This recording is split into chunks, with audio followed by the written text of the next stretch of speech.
gabi naluloy. Sa amin ay ituro karunungan ng puso. Ang pag-ibig sa'yo ay aming nakanto. Ikaw ang nagbabalik ng tao sa alabang, walang nakababatid, di makatataro. Puspusin mo kami agad ng kabagang loob mo, nang kami maging ganap na lumigaya sa'yo.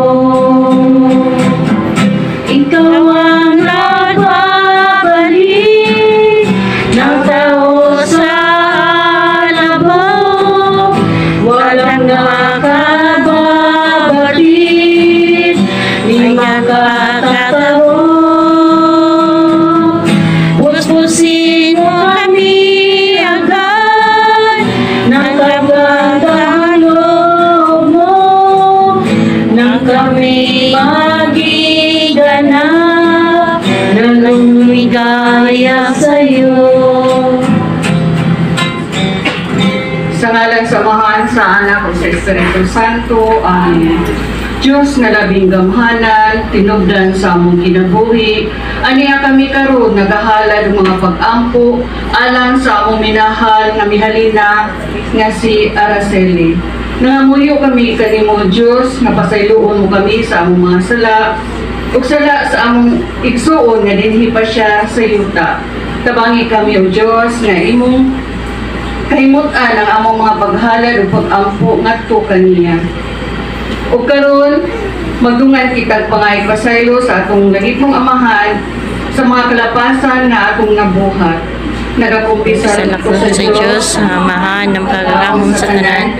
O kaninyong mga isuon, kay nakalapas takbo gagayamot, sa una-una, sa pulong o sa buhat, o sa wala pagbuhat sa kanyang nangwaton. Kaya akong sala, akong sala, akong dakong sala. Busa ng buyo ang sa Santa Maria, Ganyan na Birhen, sa tanan ng mga anghel ug mga santos, o kaninyo mga igsuon, aron niya ko sa inyong mga atong Diyos.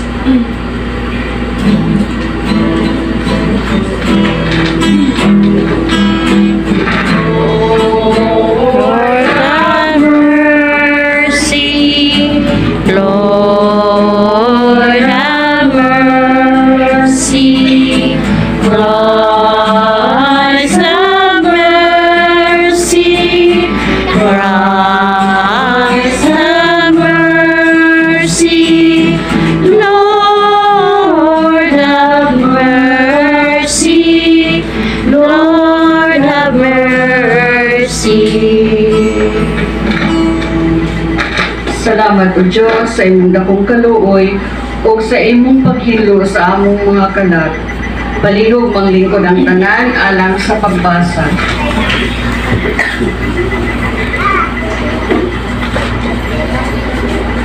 Okay, ni continuous.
unang pagbasa galing sa Roma 12-17.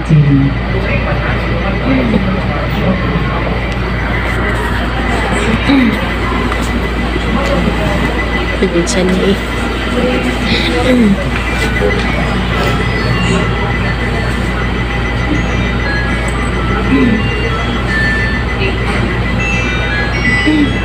Mapalad ang tao na ang mga kasalanan ay niliwat na ng Panginoon. Ang pagpapalabang ito'y para sa mga tuloy lamang? Hindi. Ito'y para rin sa mga hindi tuloy. Sinasabi natin, bantay sa kasulatan, na pinawalang sala si Abraham dahil sa kanyang pananalig. Kailan ito nangyari? Bago ba siya tinuli o pagkatapos bago tinuli? Hindi pagkatapos. Siya'y tinuli bilang tanda ng pinawalang sala na siya dahil sa pananalig niya noong hindi pa siya tuli. Kaya't siya'y naging ama ng lahat ng nananalig sa Diyos at sa gayon. Sila'y pinawalang sala kahit hindi tuli.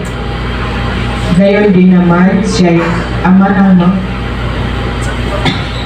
mga tuli, hindi lamang dahil sa sila'y tuli, kundi dahil sa sila'y nananalig tulad ng ating ninunong Abraham bago siya tinuli.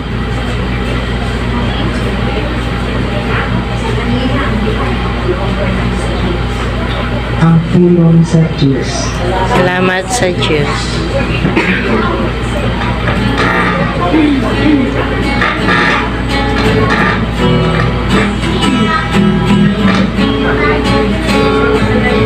Ang Panginoon ang ating pastong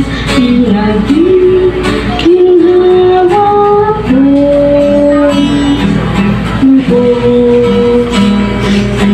Ang Panginoon ang aking pastor, pinag-iinawa ko. Lubos Ng himbay sa liwang pastoran, ang paghinaan ko'y yapang batisan, kapisan luwa ay kadihawaan, sa tumpak na landas, siya ang patnubay. ang Panginoon ang aking pastor, pinag-iinawa ko. Lubos Magdilim ng lambak na ang tanghakin ko, wala akong sinda, siya'y kasama ko, ang hawak niyang tungkol, ang siyang gabay ko, tangan niyang pamalo, sa bulan ko. ang Panginoon ang aking pastor, pinag-iinawa ko.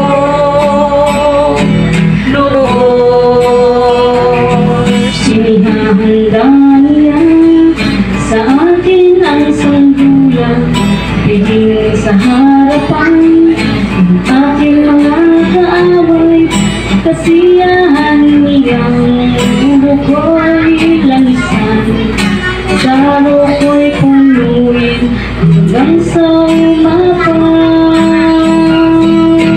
ang Panginoon ang aking pastor, pinag-iinawa ko. Lubos Kagandahan mo, bawang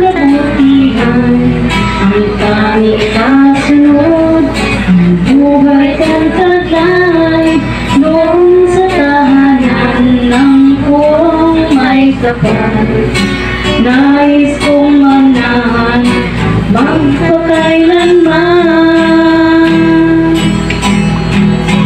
Ang Panginoon ang aking pastor, pinag-iginhawa ko. Lubos Ang Panginoon ang aking pastor, pinag-iginhawa ko.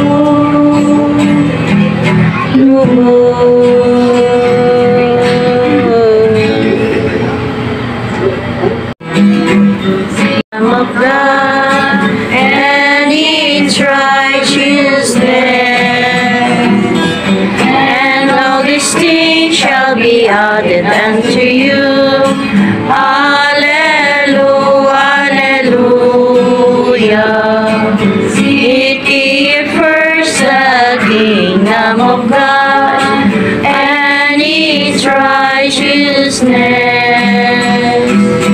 and all these things shall be added unto you. Hallelujah, hallelujah. Sumayin niyo ang Panginoon. At sa may Ang mabuting balita hango ng Panginoon ayon kay San Juan, Kabanatang 14, talatang 1 hanggang 6. Papuri sa iyo, Panginoon. Huwag kayong mabalisa, sinabi ni Jesus. Manalig kayo sa akin at manalig kayo sa Ama. Sa bahay ng aking Ama ay maraming silid. Kung hindi gayon, sinabi ko na sana sa inyo, at paroroon ako upang ipaghanda ko kayo ng matitirhan.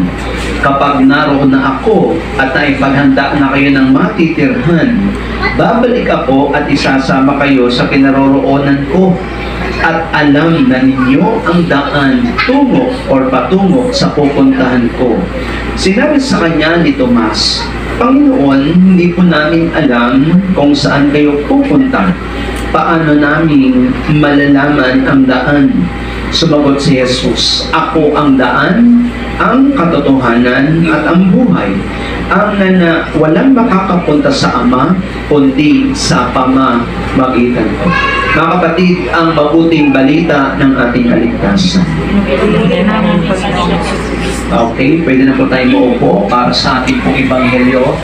Pinagpalang gabi po sa ating lahat at asensya na po kayo. Ako po ang disciple assigned po dito sa Davao, preacher po ni Yahweh El Shaddai, Tagalog po sa pagkatao po ay taga Dasmariñas, Cavite. At na-assign na po ako dito sa Davao 3 times, pero ang magsalita po kasi ng Bisaya ay mahirap tinuod sa ako. Pero gamay-gamay, I always, exercise my tongue to speak in Bisaya. Gamay ambot sa inyo. So, napakasarap po at kasamaan po ng ating mga kapatid. In behalf of Sister Ivy, nakiusap po si Sister Ivy na siya po ngayon ay magaang tuhod at nagpapahinga. Bilang head po ng disciple ng buong El Shaddai dito po sa Davao, ay tungkulin po namin ipahayag ang salita ng Diyos, ipaabot sa bawat isa po sa atin na tayong lahat mga kapatid ay darating din sa buhay ng kapatid natin si Sister Arceli. Ang sarap lamang po sa ating mga Katoliko, meron tayong paniniwalang there's life after death. No? Meron tayong buhay na hinihintay. Hindi po tayo naniniwala na pag namatay tayo, yung kaluluwa natin pupunta sa ipis lang.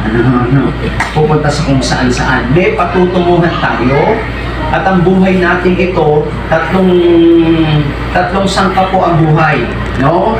Tinatawag pong ang ating katawan, kaluluwa, at espiritu. No? Itong katawan, mawawala po ito, mabubulok, masisira, but yung kaluluwa natin, na kung saan yan ang haharap sa Diyos, yan po ang haharap, mga kapatid. At yung ruwa, yung spirit, yun yung buhay na meron tayo ngayon. Kaya bilang mga Katoliko, ang El Shaddai naman po kasi, El means God, Shaddai means Almighty. Nasa Hebrew word po siya, Almighty God. At wala po yan dito sa Bible, yung salitang El Shaddai. Matatagpuan po natin sa Jerusalem Bible, Genesis chapter 17 verse 1. Nang mangusap si Yahweh kay Abraham, I am El Shaddai, the giver of strength. No? 17:1. At pagkatapos po, pinaabot niya kay Abraham yung salitang the great provider. No, kaya po, pero kami po ay nakapasok sa Catholic Charismatic Renewal Movement. Parang, ano po sa inyo po? Alliance of Holy Family International. So, ang simbahan po kasi natin, kahit isang Katoliko, maraming sangay, maraming sanga. Hindi po yan kinreate para magsiraan kami, kundi magtulong-tulong. Katulad po nito, at yun naman po ang utos sa amin ni Brother Mike, ang ating servant leader, at nagtuturo din po sa aming pare ay si Bishop Bacani. Napakasipag po magturo ni Bishop Bacani sa amin.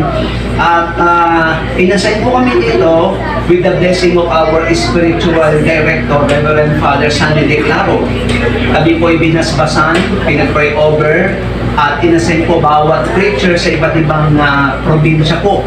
At ako po ang na-assign dito. Kaya po, isa pong malaking karangalan po sa amin ang maimbitahan sa ganitong bagay. Siyempre, alam po natin, ang buhay po ni Sister Arceli, na mayapa na po siya na mahina. Ako rin po si Brother Beethoven Borlungan po ang aking pangalan. May asawa na po, kakaunti po yung anak. Nag-family planning po kami, kaya naging 7 po ang aming anak. Yan po yung nag-family planning. So, at taga Dasmariñas, Cavite po ako. Ako po ay preacher na since 19 years Pwede old. sila magkita sa At ngayon asawa, po ay kaya sige mo 50 siya years old na po sa ministry, 3 dekada na po sa gawain ni El Shaddai. Pero sa Manila siya, At okay siya nagpapasalamat makauli. po, Brother Mike, na ako po ay nahirang at napili at nabago ang buhay. At ako rin po ay namatayan na rin po ng nanay. Nakaranas na rin po ako mamatayan, kaya hindi naman talaga basta-basta matatanggap ang pagkamatay ng ating mga mahal sa buhay. No, ang unang namatay sa amin ng nanay ko, na mahal ko, kahit preacher na po ako, pinipray over ko po siya, namatay po siya sa cancer sa ovary. Pero kahit po na siya namatay, siyempre noon ang sakit po noon, kahit preacher na ako, pinagpipray kong gumaling yung nanay ko, hindi naman siya gumaling. Pero sabi niya sa akin, anak, makita lang kitang maging preacher, ako na ang pinakamayaman sa buong mundo. Kahit ang bubong po namin, butas-butas, naging preacher po ako, pinakamayaman na raw yung nanay ko sa buong mundo. No? Siya po'y nawala na po, namatay po siya at the age of 44 years old. Isa, bata pa. Napakabata po niya namatay. Kaya ho bilang isang preacher, salamat din sa kanya dahil siya po ang nag-akay sa akin dito na maging lingkod ng Diyos. So tayo po mga namatayan, hindi ho madali. Pero kaya lang may pangako ang Diyos sa atin. At ito ang napakasarap na binasa po natin sa John chapter 14 verse 2. Sabi ng John 14 verse 2, sa bahay ng aking ama ay maraming silid. Kung hindi gayon, sinabi ko na sana sa inyo at paroroon ako upang ipaghanda ko kayo ng matitirhan. At kapag ako'y naroon na, sabi ni Kristo, at naihanda na ko na kayo ng matitirhan, babalik ako at isasama kayo sa kinaroroonan ko. Kaya tayong mga Katoliko, salamat sa Diyos, meron tayong tinatawag na buhay na walang hanggan. Kaya nga tayo nagsisimba, kami po ay naglilingkod sa Diyos full-time. Naglingkod po ako sa Diyos, binigay ko ang buhay ko full-time. Sa biyaya po ng Panginoon, napakasarap naman talagang maglingkod at paglingkuran po ang Diyos. Kahit namatayan po ako ng nanay, dumating po yung time na natanggap ko at na-realize ko sa aking sarili, sa Diyos talaga ang buhay. Hindi mo natin pwedeng kunin yan. At napakasarap po, sabi ng aking nanay yung nabubuhay, huwag ka naman mag-alala dahil ang Diyos na pinaglilingkuran natin ay mabuti at tapat naman talaga.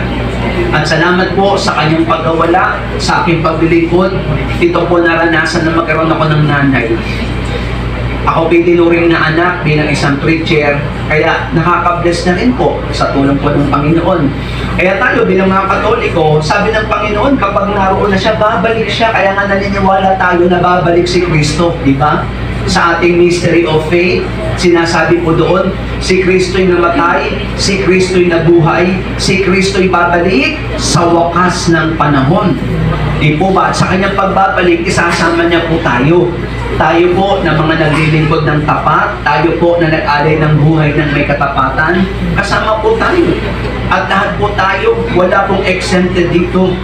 Kasama po tayo sa kagustuhan pa ng Diyos. Kaya ako po ay isang preacher na always encouraging others. Na kailangan po natin ng Diyos. Sa gitna po ng ating katatayuan, kailangan po natin ng Diyos sa ating buhay. Ano man po ang ating kalalagayan, mayaman, mahirap, ano man ang sitwasyon, we need God in our lives. We need Jesus Christ. At salamat sa ating simbahan kasi araw-araw nga natin siyang tinatanggap eh. Pag tumanggap ka ng katawan at dugo ni Kristo, tinatanggap mo na siya. No? Ang masakit lang sa ating Katoliko, parang akala lang nila tinapay yun. Pero ang totoo, katawan ng Panginoong nagbabago ng ating buhay. Katawan ng Panginoong nagpapalaya sa atin. At katawan ng Panginoong nagbibigay ng pag-asa sa bawat isa po sa atin. Kaya narito po ang simbahan, narito po kami na charismatic, mga kapatid natin, Alliance of Holy Family International. At tutulong-tulong para po maakay tayo. Kahit si Brother Mike, ang aming Omnibus Code, our purpose is to help the Holy Mother Church for the unchurched to go back to the church, and for the believers na lumalim pa ang ating pananampalataya as Catholic. Nag-aral po kami sa College of Divine Wisdom. Sinabi po ng isang pari sa amin, tayong Katoliko ang may pinakamaraming ritual na nagpapalalim ng ating pananampalataya. Napakarami po natin. Maging si Pope Francis, isa po sa pinaka-paborito kong nag-generate ni Pope Francis ang 5 Finger of Prayer. At sa 5 Finger of Prayer na kinreate ni Pope Francis, napakaganda ho. Dahil tayo mga tao, dami nating problema. Dami ho nating nararanasan sa buhay, pero salamat sa ating Santo Papa nag-create ng 5 Finger of Prayer para sa pagdarasal mo gabi-gabi. Pagdarasal mo gabi-gabi, kasama ito sa aking ipapanalangin. At kasama ito sa ipapanalangin mo. Si Sister Arceli, sa kanyang kalalagayan, alam nating ang buhay niya babalik sa Ama. Tayong mga nabubuhay pa po ngayon, daranas pa ho ng sakripisyo, daranas pa ng maraming hirap, daranas pa ho tayo ng lungkot, pero ang saya, daranas din naman ho. No? Kung may lungkot, may saya. Kung may tiyaga, may Nilaga. adobo naman po. Mas masarap, adobo naman. At paborito natin yun. No? May adobo. No? Meron po mga mararanasan tayo sa buhay. Ang pagsiservice kong ito, hindi lamang para kay Sister Arceli, kundi para sa atin din pong nabubuhay. Sabi ni San Pablo, 2 Corinthians, mga kapatid sa pananampalataya, in 2 Corinthians chapter 5 verse 15, ano pong sinasabi ni San Pablo? Ang sabi niya po dito, mga kapatid ko, namatay siya para sa lahat, upang ang mga nabubuhay ngayon ay huwag nang mabuhay para sa sarili, kundi para kay Kristo na namatay at muling nabuhay para sa kanila, para sa atin. Kaya yung buhay natin ngayon, si Kristo, ating pinagdiriwang ang Kwaresma. Malapit na po sa katapusan, mahal na araw na. Ibinayubay ang kanyang buhay para sa iyo at para sa akin. Sa kanyang pagkamatay, tayong nabubuhay ngayon ay huwag nang mabuhay para lamang sa ating sarili, kundi para sa Diyos, para kay Kristo. Kung nagtatrabaho ka, huwag mong kalimutang may Kristo. Kung nagninegosyo ka, huwag mong kalimutang may Kristo. Kung nasa abroad ka, huwag mong kalimutang may Kristo. Kung mayaman ka, huwag mong kalimutang may Kristo. At kung mahirap ka rin, huwag mong kalimutang may Kristo dahil siya para sa lahat. At tayong nabubuhay po ngayon ay mabuhay para kay Kristo. At ang kasarapan po ng kanyang pangako, kapag tayo'y para kay Kristo, meron tayong room o lugar sa kalangitan sa iyo at sa akin, at walang agawan doon. Walang mang-i-squat ng lupa doon. Nakapangalan ang kwarto para sa iyo. At ang kasarapan lang, pag tayo nabuhay para kay Kristo, may maganda po tayong patutunguhan. Kaya po, sa minamahal po ni Sister Arceli, nakikiramay po kami sa inyo. Lahat po tayong namatayan, alam natin hindi madali. pero nandyan ang Panginoong nagbibigay ng pag-asa sa ating lahat. At nagbibigay siya ng kalakasan para lalo nating harapin ang ating buhay. I hope and pray na intindihan niyo po ako dahil hindi ko talagang kayang pisayain ang sinasabi ko. Ang kasarapan po, nandiyan ang Panginoon na nagmamahal po sa atin. At huwag nating kakalimutan, mahal po tayo ng Diyos. Salamat po sa inyo, sa pamilya po ni Sister Arceli. Kami po ay nagpe-pray para sa inyo. Magpakatatag po kayo at habang nabubuhay tayo, may pag-asa po tayong mararanasan at mayroong kuwarto sa kanalitang inihanda ang bawat isa po sa atin. God bless us all. Sa ngalan ng Ama, Anak, Espiritu Santo. Amen. Thank you, Brad. Karon akong awhaton ang mga pamilya ni Sister Araceli o ang mga matapos sa kaubulit sa balaang tubig o ang sa binatay. Yahan. Awhagon ako kinsa tong mga friends or kinsa tong mga bulig sa holy water, and then Pamilya, diba? Pamilya. Wala mo yung pamilya ko sa gawas. Yung tulukan na ko sa gawas. Mga friend lang yung mga pagmamagsin. Ano pang kaulit? Dili ka uli. Dili siya ka uli.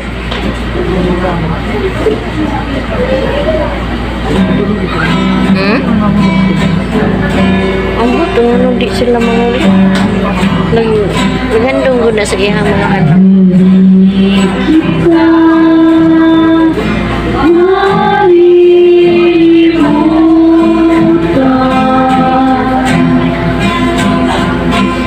Hindi kita pababayaan.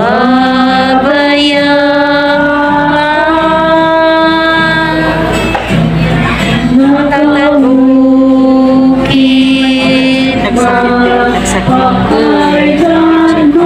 Kanila ng mantay. Siya rin ng mantay. Sakit palad ang iyong pangalan.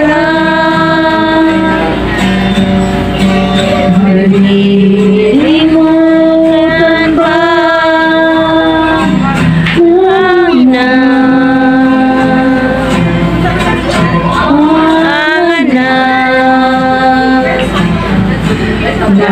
Nagaling sa kanya, sagot sa kanya, sinapupunan, iman niya, matatalik na. Ngunit lahit na malimutan ang ina, ang anak niya tangan.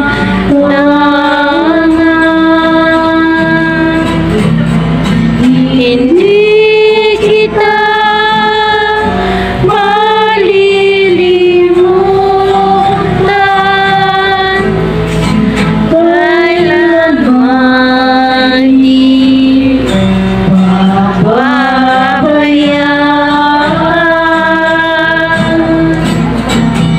Hindi kita malilimutan, kailanman di pababayaan.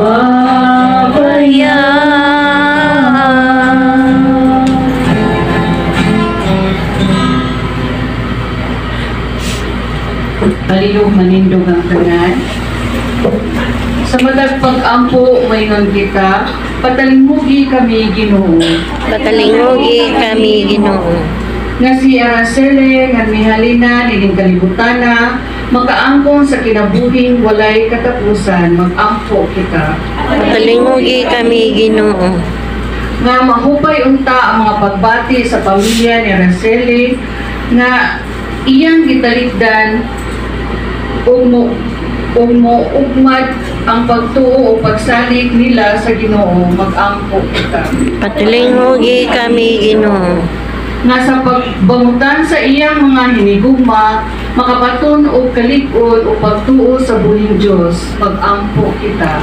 Patilinghogi kami, Ginoo. Nga ang kalang ni Araceli, makapahulay sa dayon, mapasaylo ang tanan niyang kalapasan o makasulod sa kahimpitan sa Diyos, mag-ampo kita. Patilinghogi kami, Ginoo. Katapusang pag-ampo.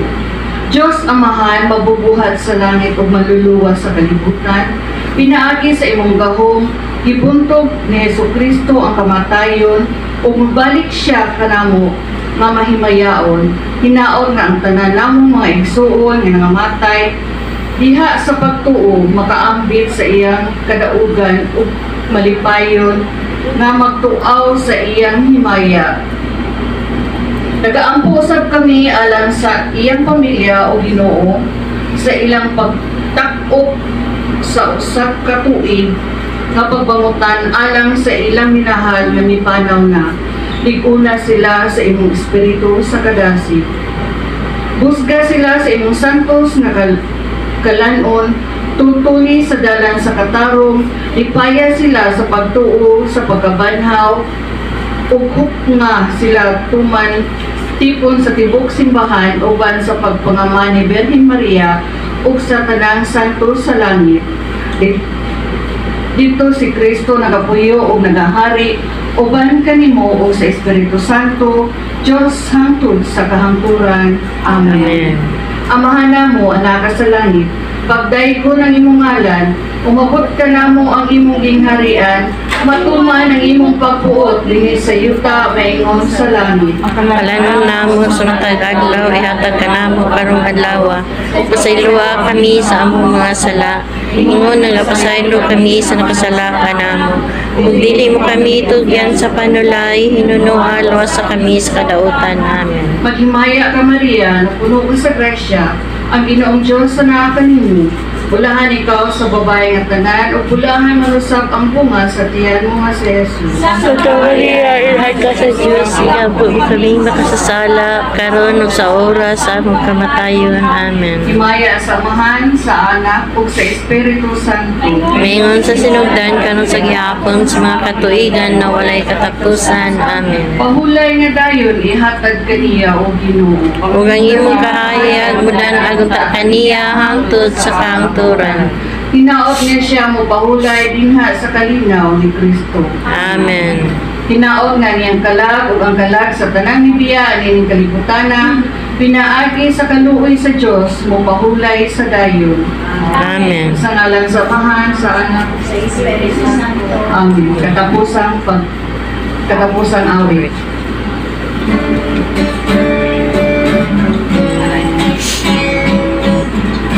We are made for service to care for men.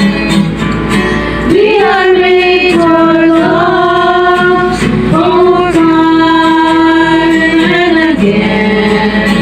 Our love that we live through sorrow and pain. Our love that we live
Amen.